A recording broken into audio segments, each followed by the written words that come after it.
Tea stall రుచి కంటే ఎక్కువ రుచితో ఇంట్లోనే చిక్కని టీ ఎలా తయారు చేసుకోవాలో చూపించబోతున్నాను. ఫస్ట్ అయితే నేను 2 గ్లాసుల పాలు తీసుకుంటున్నాను. నేను వాటర్ ఏమీ యాడ్ చేయట్లేదు. 2 గ్లాసుల పాలు తీసుకొని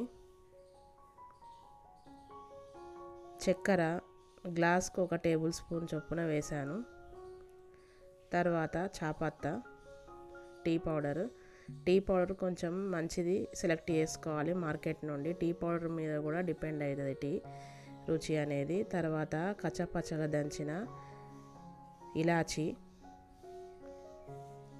1 దంచుకున్నాను. తర్వాత తులసి ఆకులు వేయడం వల్ల హెల్త్కి ఇమ్యూనిటీ మంచిగా బూస్ట్ అవుతుంది.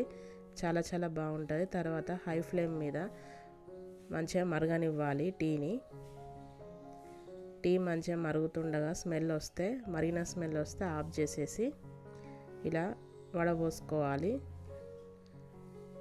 టీ ఇలా పెట్టుకుంటే చాలా చిక్కగా మంచి రుచితోటి, టీ స్టాల్ కంటే ఎక్కువ రుచితోటి ఇంట్లోనే పెట్టుకొని తాగొచ్చు.